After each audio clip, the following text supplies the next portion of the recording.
Hi friends, welcome back to my YouTube channel. आज के একটা রেসিপি নিলাম। আজকে বানাবো ফুলকপি রেজালা।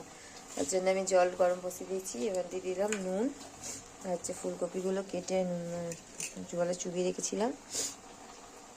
দিয়ে দেবো জলে, সে ভাপাতে।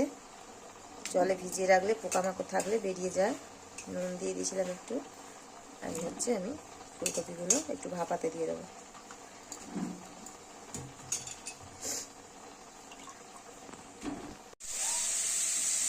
এবার আমি একটা পেস্ট বানিয়ে নেবো। এটা হচ্ছে আদা রসুন অল্প দিয়েছি, বেশি দিইনি। আর রসুন অল্প, আদা দিয়েছি বেশি।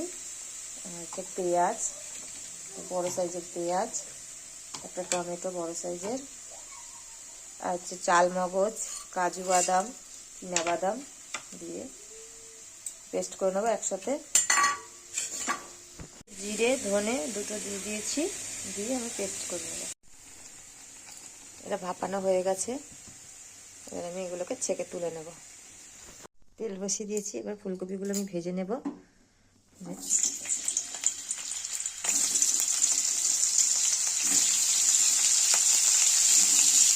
সব ফুলকপি একসাথে ভাজবো না, অল্প অল্প করে ভেজে নেব।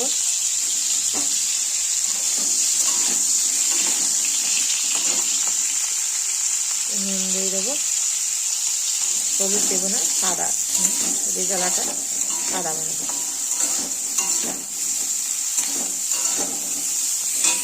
শুকনো লঙ্কা, তেজপাতা, হচ্ছে গোটা গরম মশলা, সাদা জিরে ফোড়ন দিয়ে দিলাম।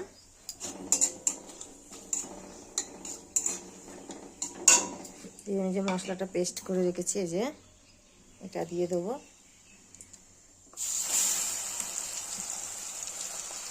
মিক্সিটা ধুয়ে জলটা আমি দিয়ে দেবো।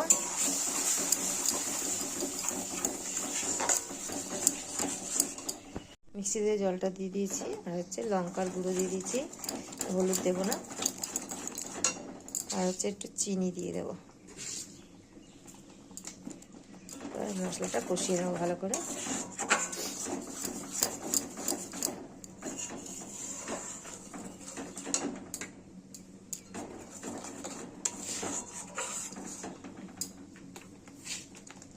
লবণ দিয়ে দেবো, নুন।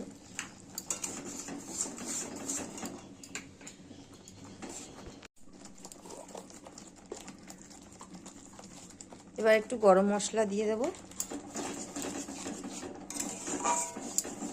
এবার ফুলকপিগুলো দিয়ে দিলাম।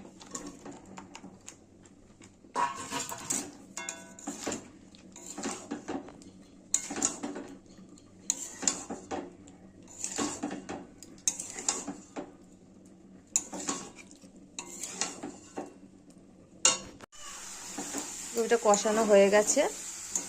এবার আমি জল দিয়ে দেবো, উষ্ণ গরম জল।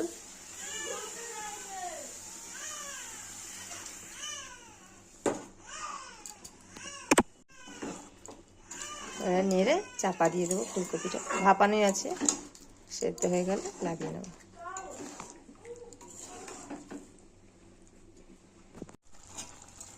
রেজালাটা আমার রেডি হয়ে গেছে। এই যে এবার একটু গরম মশলা দিয়ে দেবো। দিয়ে আমি এবার নামিয়ে নেব।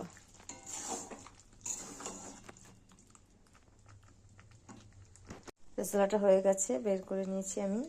এবার আমি একটু ওপর থেকে ঘি ছড়িয়ে দেবো।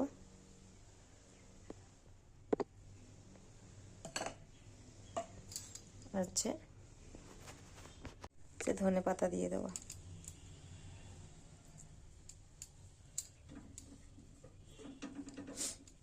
রেজাল্ট আমার কেমন হয়েছে আমাকে কমেন্টে জানাবেন। ভালো লাগলে আমার চ্যানেলটাকে লাইক কমেন্ট শেয়ার করবেন, সাবস্ক্রাইব করবেন।